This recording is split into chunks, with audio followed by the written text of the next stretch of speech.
कौन देगा 2024 के लोकसभा चुनाव में पीएम मोदी को चुनौती? राहुल गांधी, ममता बनर्जी, नीतीश कुमार, चंद्रशेखर राव से लेकर अरविंद केजरीवाल तक कई नाम पीएम पद की दावेदारी के लिए चर्चाओं में बने हुए हैं। मोदी को हराने का दम रखते हैं केजरीवाल, आम आदमी पार्टी का बड़ा दावा। 2024 लोकसभा चुनाव में पीएम मोदी को चुनौती कौन देगा? अलग अलग पार्टियों से कई नाम पीएम पद की दावेदारी के लिए चर्चाओं में बने हुए हैं। इनमें से अधिकतर नेता या उनकी पार्टी का जोर इस बात पर है कि विपक्ष को एक साथ मिलकर मोदी से लड़ना चाहिए, लेकिन चेहरा किसका होगा? इस सवाल पर ये एकता बनने से पहले ही बिखर जाती है। इस बीच दिल्ली और पंजाब में सरकार चला रही आम आदमी पार्टी ने अपने प्रमुख अरविंद केजरीवाल को मोदी के खिलाफ सबसे मजबूत दावेदार बता दिया है। पार्टी ने अपनी ओर से इसका ऐलान भी कर दिया है और खुद Arvind Kejriwal make India number 1 campaign के जरिए मिशन 2024 की शुरुआत करने जा रहे हैं। आम आदमी पार्टी का मानना है कि अरविंद केजरीवाल की देश भर में स्वीकार्यता है और भाजपा को हराने में ये नई पार्टी ही सक्षम है। आम आदमी पार्टी के राज्यसभा सांसद राघव चड्ढा ने मीडिया से बातचीत के दौरान केजरीवाल की दावेदारी पर दलीलें पेश की और कांग्रेस नेता राहुल गांधी को पीएम मोदी की सबसे बड़ी संपत्ति बताया, जिसके साथ उन्होंने कहा, मोदी बनाम राहुल की लड़ाई जीतना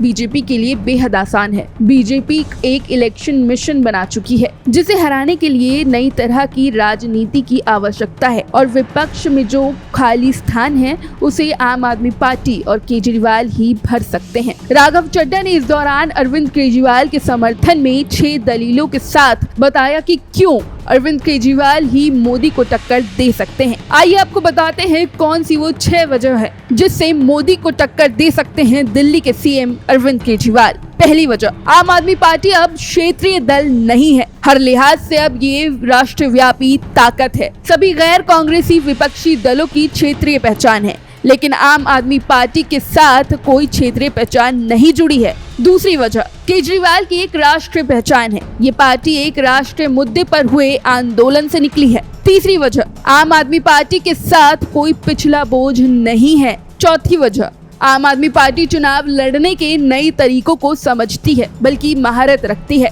जिसमें बीजेपी के अलावा और कोई विपक्षी दल सक्षम नहीं है। पांचवी वजह, आम आदमी पार्टी शासन के पास वैकल्पिक शासन मॉडल है, जो बीजेपी की घोर पूंजीवादी और विभाजनकारी शासन मॉडल का मुकाबला कर सकता है। छठी वजह, अरविंद केजरीवाल के पास आर्थिक प्रगति का मॉडल है, जिसके जरिए आम आदमी पार्टी की जीविका का खर्च कम होता है और उसके पास खर्च करने के लिए और प्रगति करने के लिए हाथ में पैसे बचते हैं। इसी के साथ राघव चड्ढा ने कहा, कांग्रेस के खिलाफ लड़ाई बीजेपी के लिए सबसे आसान है। राहुल गांधी पीएम मोदी के लिए सबसे बड़ी संपत्ति है। मोदी बनाम राहुल बनाने से बीजेपी का काम आसान हो जाता है। ये कहे जाने पर भी विपक्षी पार्टियां आप पर कांग्रेस को कमजोर करने का आरोप लगाती हैं और कहती हैं कि इससे बीजेपी का ही फायदा होगा। राघव चड्ढा ने आगे बताया कि ये कहना गलत है कि आम आदमी पार्टी कांग्रेस के खिलाफ लड़ रही है। दिल्ली में हमने बीजेपी के खिलाफ ही लड़ाई लड़ी थी। दिल्ली में हमें साल 2015 में पहली बार पूर्ण बहुमत मिली, तब से हम कांग्रेस से नहीं बीजेपी से लड़ रहे हैं। आम आदमी पार्टी के 28 विधायक थे और बीजेपी के 32 विधायक थे। 2020 में भी हमने बीजेपी के खिलाफ ही लड़ाई लड़ी। दिल्ली में कांग्रेस की कोई ताकत नहीं है।